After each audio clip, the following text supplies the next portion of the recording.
And we're back here on the Calling It How I See It Sports Pod. Blake Terrence here with you, along with Quinn James.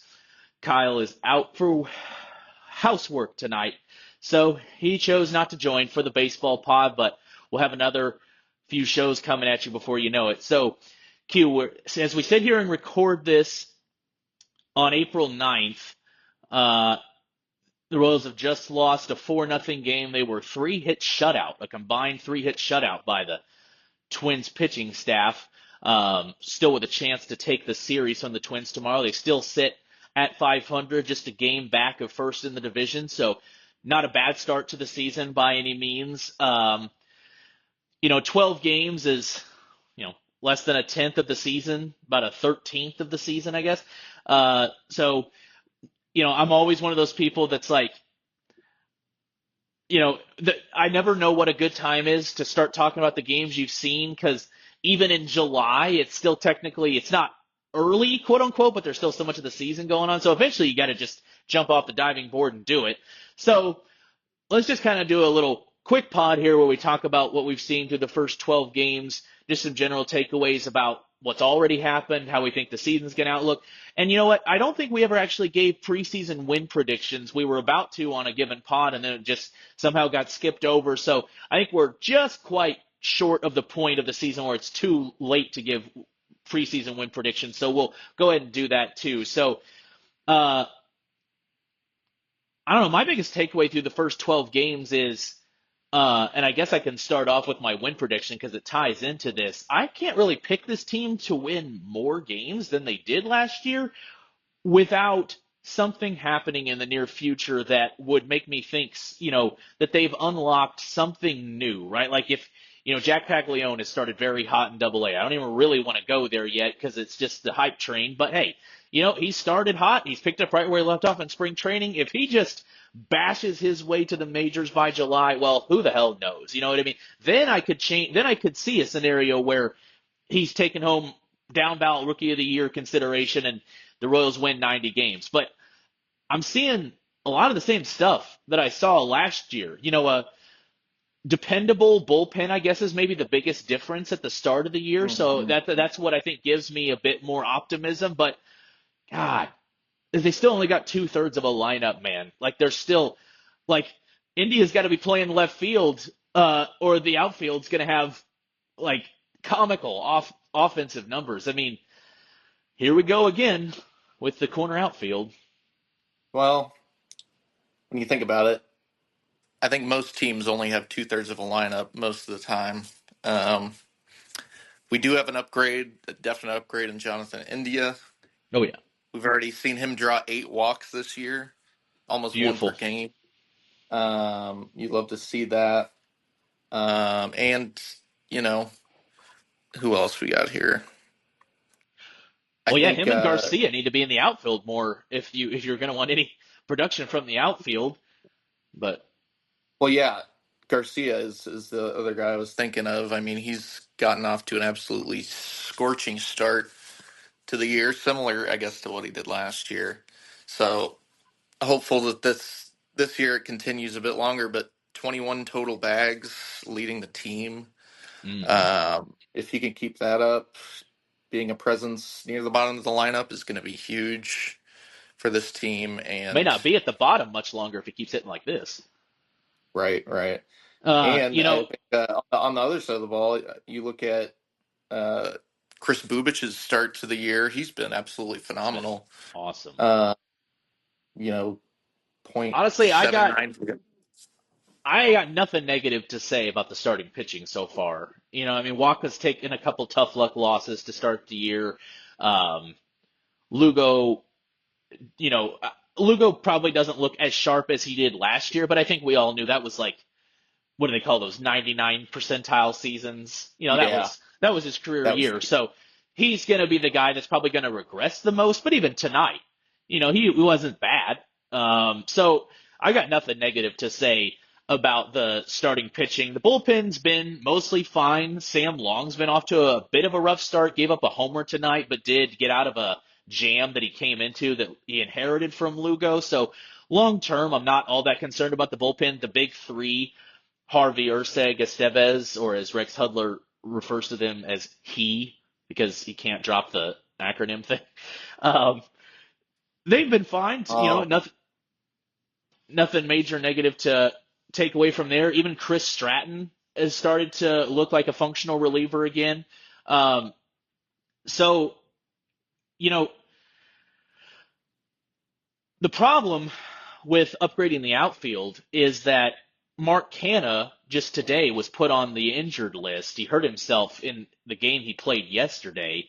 Um, and Drew Waters was called up to fill that bench spot. Now, I suppose it's always possible that if Melendez and Renfroe continue to struggle the way they have, that maybe Waters starts platooning a bit with them. He's a switch hitter, so the good thing is, you don't have to be as strict with the platoon situation. You can plug him into either corner, maybe even center. He's kind of one of those guys that's a plus glove in the outfield corners, but not really good enough hitter to justify it, and then looks nice as a hitter in center, but may not quite have the glove for it. So one of those tweener situations, but uh, do you have any other where might there be an outfielder hiding?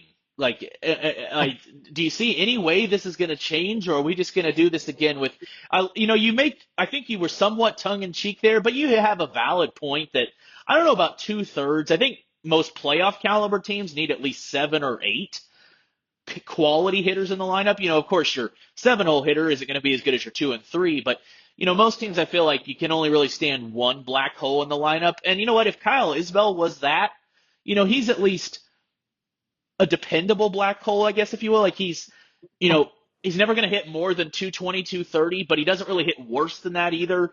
He's got enough plate discipline to draw a few walks. Sometimes he'll run into a ball. If he's your 9-hole hitter, I'm okay with that.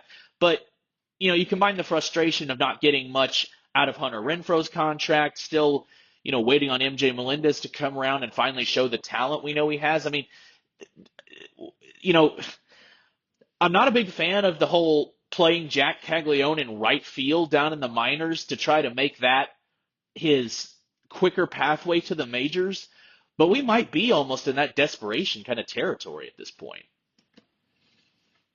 well, like you said at the top, it's very early in the season, so I don't want to jump to any major conclusions yet.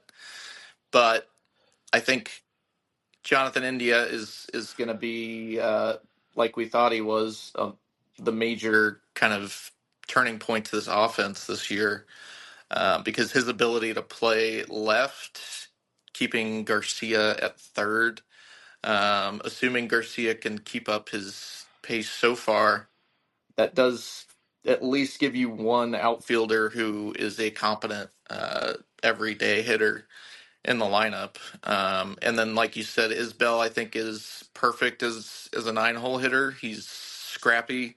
He's does the little things right, and he's consistent but not flashy. So, really, I think right field is going to be the huge black hole as you described it, because Hunter Renfroe, Five I for think. 33 to start the year after tonight.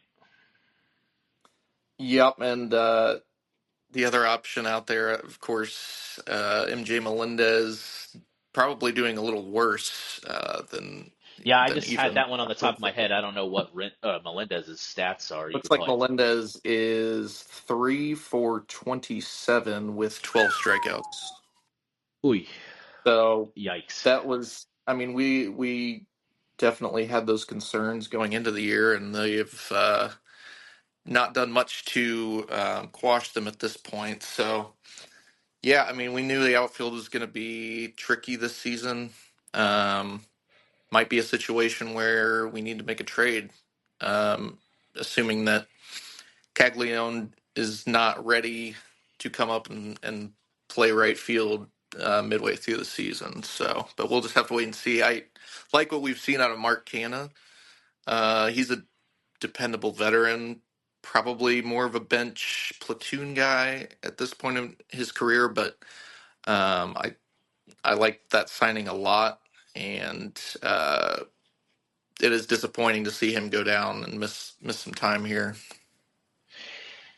Yeah, that's the that's the market you buy into, right? When I mean, there's a reason 36-year-old players who, were once, 25 home run hitters are now available for cash considerations because I can't remember exactly what his injury was. I want to say it was just some, soft tissue thing uh, that he hurt playing left field yesterday, and before you know it, Drew Waters is back up and sitting on the bench. I guess and you make a great point that India is so far has been everything the Royals wanted to be offensively, while also being everything they wanted him to be. That I really didn't like them wanting him to be defensively, I should say. Like he has slotted in as the prototypical leadoff hitter you desperately needed above Bobby spectacularly, and he's also played multiple positions already and not only not struggling there, not letting it affect him at the plate, but seems to be making all the necessary plays. So yeah, I agreed. He makes up. He's why we're just talking about the belaboring of the outfield and not upset about what happened this offseason because certainly I would say the positives outweigh the negatives there. I want to talk real quick though as far as belaboring the outfield. Like I'm not. This isn't a tonight criticism, right? It's like I'm not even, maybe it's not a criticism yet, and it's more like a statement of a shot over the bow, if you will. But like Drew Waters, for what it was worth, he was off to a good solid start in the first week of the minor league season. He's been at least adequate at the major league level. Nothing that's going to jump off the page. If he had done it over a long time span, it would be, something we'd want him out of town. But I really hope, I kind of talked about this in my transactionality spiel that I gave when we talked about our things we want to see from the organization before the year. This is a prime example. Mark Hanna was starting to play a little bit of the corner outfield to try to get a new body out there and get more production. Well, now he's hurt, so Drew Waters comes up. Like he's a switch hitter. He can play all three outfield positions. He's kind of one of those. They call them 50 guys, which to translate from MLB speak. So there's the 20 to 80 scouting scale, and it only goes by increments of 5, right? So 20 is the worst you can be. That's essentially your tool in that regard is basically unplayable. So Billy Butler had 20 speed. We'll put it that way. No speed essentially, and then 80 is top of the line. Few to any players as good as you are at that one skill, right? So you've got the 5 tools, as they say, a 5-tool player: contact, power, speed, defense, and arm strength. And so a 50 guy, 50 is considered major league average. So it's right in the middle of 20 to 80. So a 50 guy is a guy who's kind of average at everything. No elite tools, but no problematic tools. Like, come on. Like, we're not bringing Drew Waters up after a good start to the minor league season, after you traded a first round pick for him a year and a half ago. We're not bringing him up just to collect splinters in his butt after Mark Canha gets hurt. Like MJ Melendez and Hunter Renfroe neither are earning any sort of like veterans privilege over a young guy. Like this, Drew Waters needs to be playing. They need to pull out every potential stop in the outfield. Would you agree with that? Like, it's kind of written off as a footnote. Even the way it was written in the article was just like, ah, shucks, Mark Canha got hurt. So in response, the Royals have called up Drew Waters, and I'm just like, okay, he better be here for more than just to collect Mark Canha's paychecks. You know what I mean? Like this is an example of the type of transactionality I want to see. That you've got an opportunity handed to you. You had to call him up because you needed a warm body, so use it. Yeah, that's a good point. I mean, we've seen Waters in the majors last year a little bit. I think he's got potential. He's got tools. He's got the switch hitting ability, like you said, and versatility. Play all 3 outfield spots.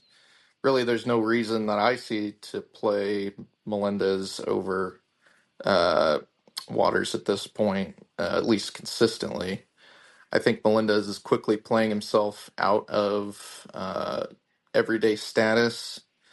Renfro is going to be trickier with that contract. He's still owed $6 million, I think, this year. Yeah. So he's going to have a longer leash in right, but I do think you're going to see Waters filter in a little bit more to the lineup, and yeah, I think he's valuable off the bench too, with Yeah. the ability, the defensive ability, the switch hmm hitting. Some speed. Yep. So To be clear, Waters is, I don't have an issue with him being utilized as a bench player in general. And so, again, like this isn't a statement about tonight or even just saying that he has to be a starter, but, you know, like we've beat the horse dead at this point. The corner outfield is an absolute black hole offensively. Like, you know, as Einstein said, what's the definition of insanity? So let's make sure we give, these young guys a shot, especially again. And I think just to close that up there, the thing that bothers me the most is, guys that you have like, and I'm talking from JJ Piccolo's perspective here, and I'm sure he would, if I were to say this stuff to him, he's gonna, well, I was part of Dayton Moore's administration too, and I liked MJ Melendez coming out of college, blah blah blah. Well, he's not beholden. He's a little bit more beholden to your point to Hunter Renfroe. He did sign that contract, but mhm. he's not beholden to MJ Melendez. He traded a first round pick, a supplemental first. You can't trade your naturally slotted picks in the MLB. You can only trade the competitive balance or other, the supplemental awarded picks. There's a lot of ways those happen now. You can get them for, like the Royals get one this year for Bobby Witt being in the top three of the MVP. Every team gets Right. three teams get them each from each league now because the teams that were first, second, and third in Rookie of the Year or that had those players each get one. So there's a lot of ways to get those picks now. Plus, they already had the competitive balance rounds in place, essentially where they distribute a draft pick to the lowest revenue teams, which the Royals usually get those, but only those extra picks can be traded. Anyway, but he traded one that was after the first round in the 30s for Drew Waters halfway through 2023. Like, that's essentially a draft pick. And I mean, he was, just out of college at that point. That's essentially a late first round draft pick. So that's the way we should look at this when they're deciding how much he plays. Is they're telling you what they think of a first round pick. So don't lose sight of that. All right, I want to Yeah, move and I on. think Go ahead. it is encouraging that they brought him up. He was the first guy, when Yeah, somebody went yeah. down, he was the first one to come up. So I think that tells you a little bit about how they plan to use him going forward. Hopefully, we'll see him in the lineup more often than not. All right, I want to move on, and this is unabashedly overreacting to the first 12 games of the season, but you know what? That's what we love, Blake. That's what That's we what do. we love Yeah. about the game. Can we talk about base running?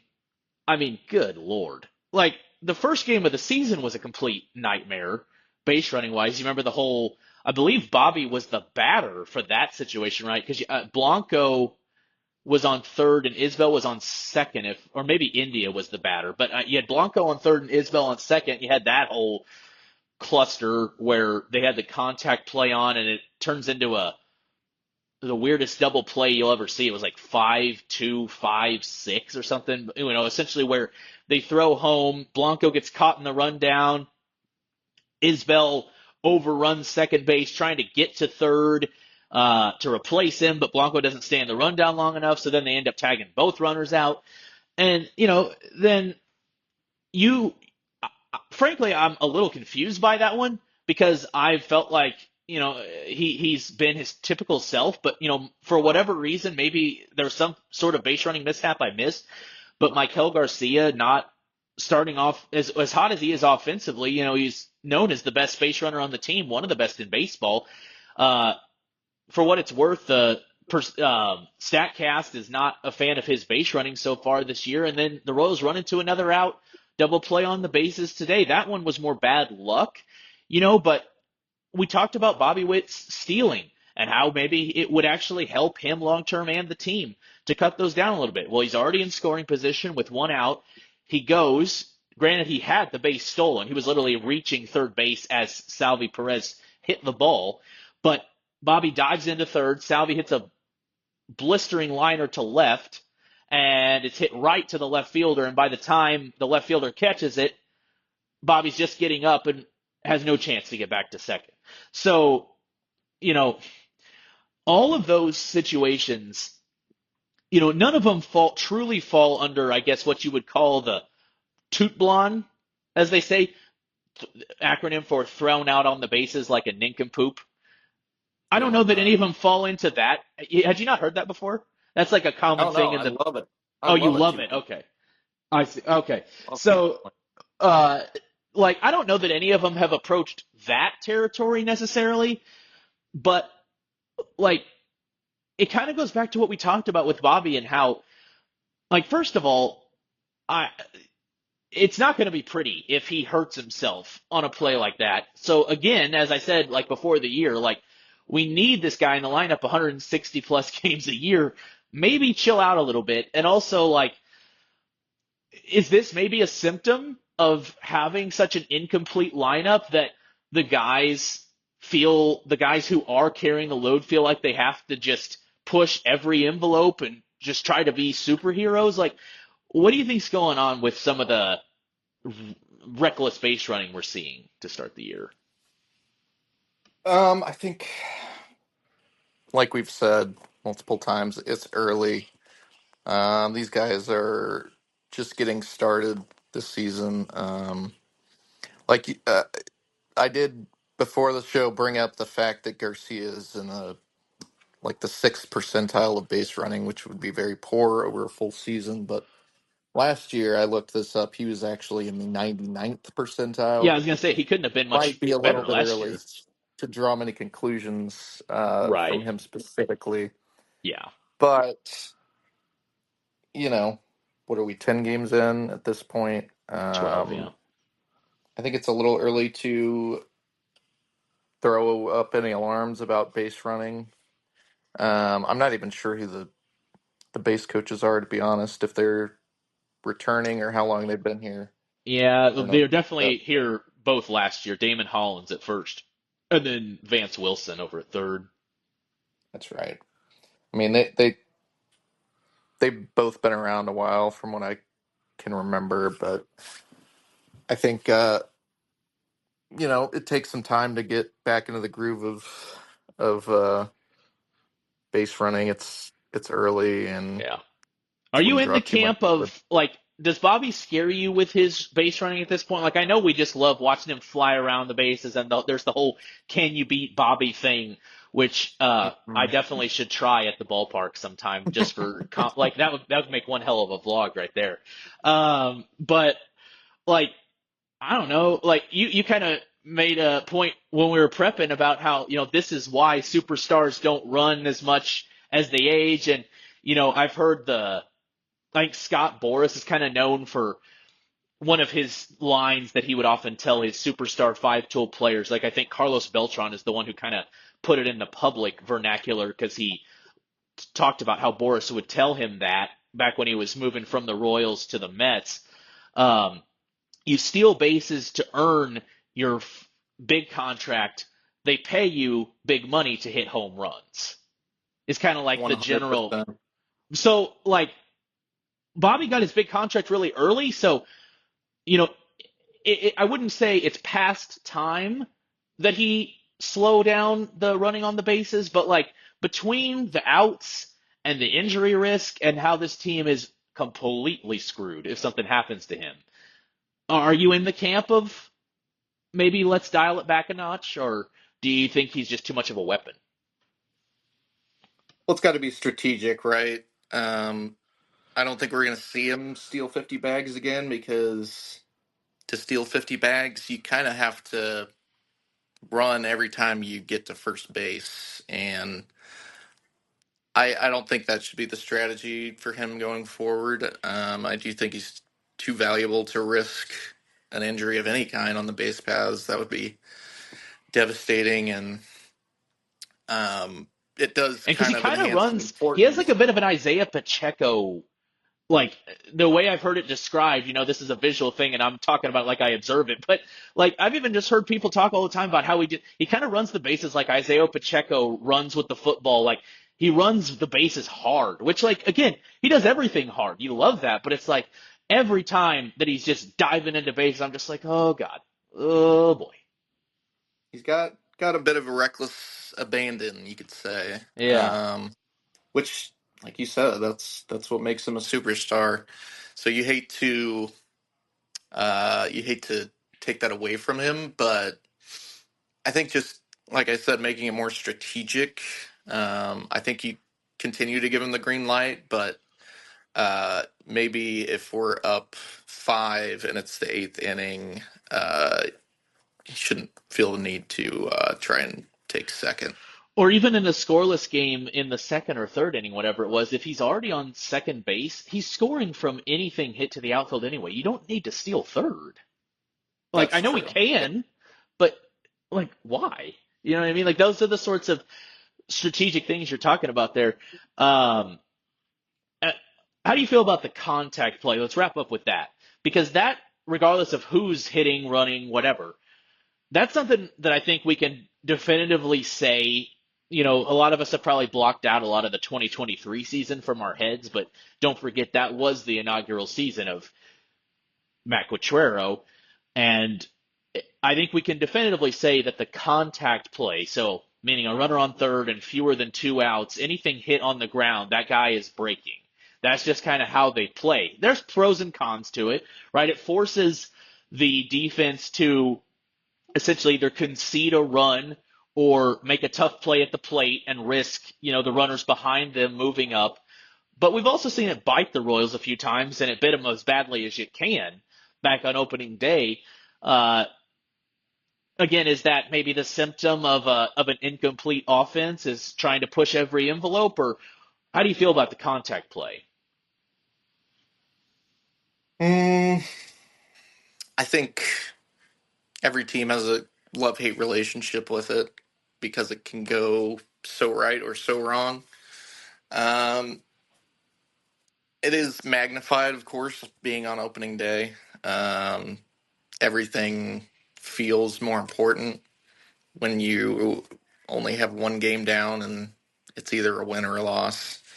So that definitely magnified it for us. If it happened in the fourth or fifth game, we might not even remember it. But Right. I, I think I don't know. There has been a bit of a lack of power so far from the offense in terms of home runs specifically. We haven't seen too many of those. So, are we going to go back to a little bit of small ball with the offense? I think that's going to be part of it. We're going to have to manufacture runs in that way. And, you know, first game of the season, you don't have all the kinks worked out. So I think, uh, they'll improve on that. They'll get the little things down. Um, but I do think small ball is going to be a factor this season if we continue, especially with, Salvi's maybe showing his age a little bit, kind of off to a slow start. Um, but the He thing did about hit the, I the mean, ball we have, very hard twice tonight. They were outs, so it doesn't show much, but he did have 200 and one was 110 and the other one I think was 107. So his exit velos are starting to creep up there again. that is encouraging, yeah. But I mean, my point is, this team does have a lot of speed and contact skills, so Hmm. I think you take advantage of those when you're talking about a team that might not, be scoring double digit runs all that often. Yeah. We're gonna have to manufacture them where we can. All right. Should have done this 2 weeks ago, but here we are. Total win prediction for the season. They finished with 86 last year. Uh, Technically they were third in the division if I remember correctly, right? Because no, we wanted them to be because they would have gotten the lower seed with better matchups. So they were second in the division. Detroit snuck in at third. How you feeling? Uh, would it be too anticlimactic to say? I think they win 86 again. No, I mean mine's honestly even more anticlimactic. I think they're gonna come up a win or two short of that. I think they're gonna be around 84. And I think there is, unfortunately, a very real chance that they're that first team on the bubble. Now, that is based off of assuming that this roster plays a huge majority of the season the way it did last year. You know, we'll see what Drew Waters' playing time is. I've made my position clear on that at this point. I think calling Jack Caglione up is it's an aggressive move that is warranted this year if the time matches up, right? Like if he's not missed a beat by July and the Royals are right around the division still at that point, that's when you do it. But you don't do it to save the season if they're struggling, right? So like it assumes that there's a lot of the same guys that we saw last year and no major new additions this year. So if it does, then I might revise the prediction. But considering that barring any of those major changes that are impossible to foresee except Caglione, you're relying on a lot of the same stuff happening last year, from last year. You're relying on Salvi to break out of that slow start and be a cleanup hitter. You need Bobby to be essentially every bit of the player he was last year. So, and not, we haven't even talked too much about the pitching because they've been fine to start the year, but you need, Lugo and Reagans to be Cy Young contenders again. Like they don't have much margin for error. And I think the odds of all of those things happening are pretty low. Now, I think because I have faith in JJ Piccolo, I think they'll mitigate it. And so that's why I don't think they'll drop off too much. If I didn't have faith in him, I think they could take a big drop, but I think they'll be right around where they were last year. But I don't see any major uh, additions or additions by subtraction yet. So I'm coming in just a win or two behind, 2 wins, I guess, behind where they were last year. I'm going to say 84. And as of now, not what we want to hear, but I think they very well could be the seventh team, that last team Hmm. left on the outside looking in. So would you say they maybe overperformed by a couple games last year, and this year they're Oh yeah, kind of poised to come down to yeah. I earth a mean, I bit? don't know how. I think that's is that debatable? I mean, you had two top five finishers in the Cy Young, one of whom was a veteran who had only been a starter for a year, and Bobby Witt was a 10-win player. The funny thing is that last one that's the most ridiculous stat, and it might be the one that's most likely to be repeated. But I mean, obviously other things happen too. I talked about Salvi still yet to age, but I mean, you're relying on all of those outliers essentially happening again. I mean, I suppose Chris Bubich could be a better three starter than Brady Singer. Maybe Michael Waka is bumped down to the four at that point. Maybe the rotation can be as good or better on balance, even if Lugo and Reagan's regress to the mean even a little. So, maybe there's other things that can happen. But I mean, yeah, I think they definitely um, they had a very top heavy roster. We talked a lot about not having depth, right? But they had a very top heavy roster last year. I mean, Witt had what even for him could be a career year. Lugo definitely did.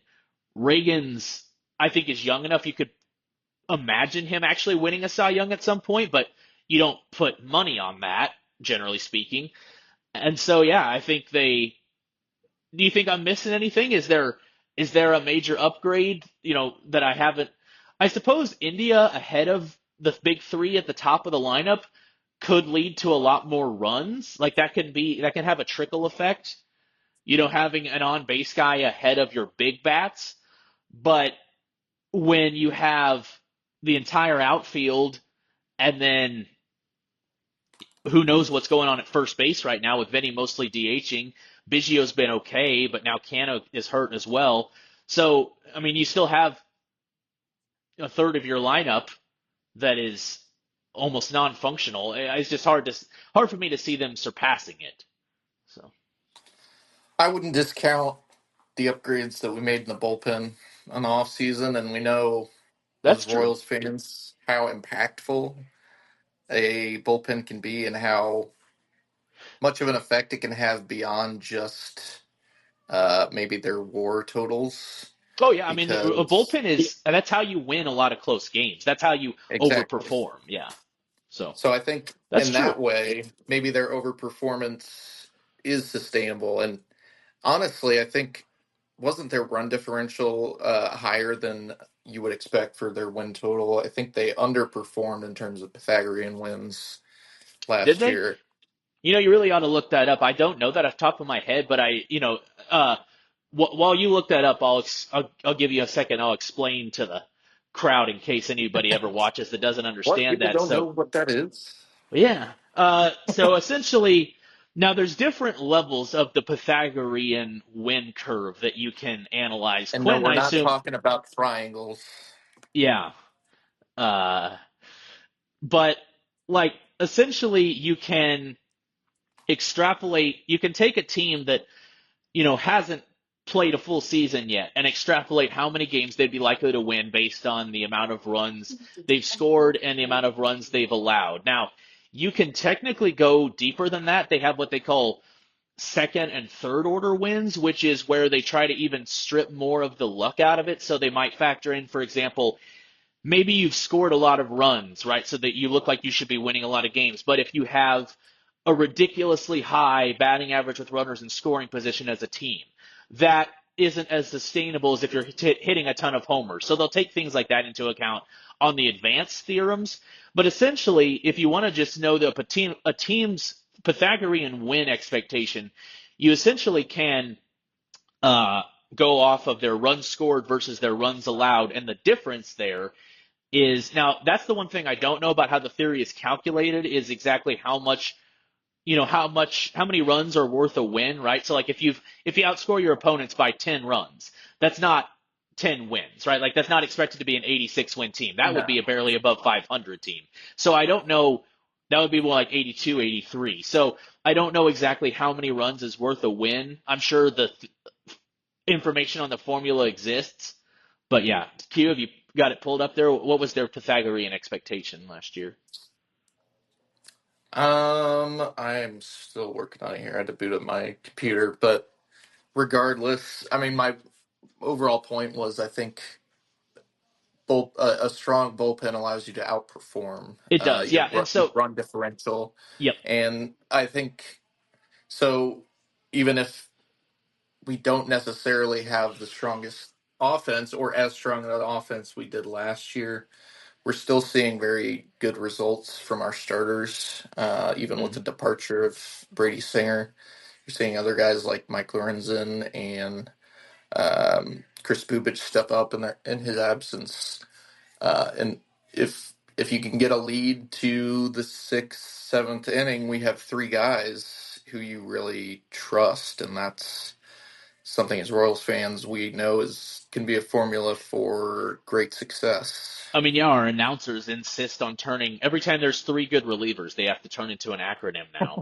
Uh, now, it's funny you mentioned that because that is essentially exactly what happened from 2013 to 14. If you want some like, if you're feeling bummed out after you just heard me say that I think they're going to drop back a win or two and very likely be that last team left standing, you know, in 20, you might remember, they made the James Shields Wade Davis trade before 2013, right? And so in 2013, they won actually 86 games, just like they did last year. And then in 2014, the year they made it to the World Series, that was the Giants World Series they lost, they won 89 games that year, but they actually had the run differential of an 84 win team. And so on paper, they were actually a worse team than they were the year before.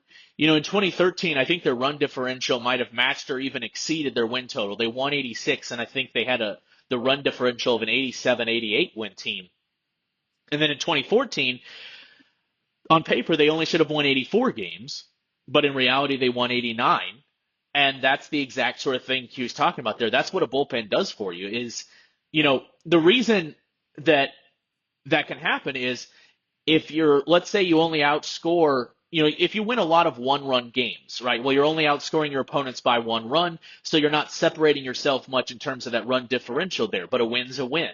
And so if you can be assured of a win, if you can have the lead after 6 or 7 innings, you can outperform that run differential. So just keep in mind when I say things like I think they're going to drop back a win or two and stuff like that, that's going off of purely what's on paper and purely the stats we see on the field, right? That's going off of all the stuff I already talked about, how we're expecting Bobby to be the same player and Reagans and Lugo to be lights out.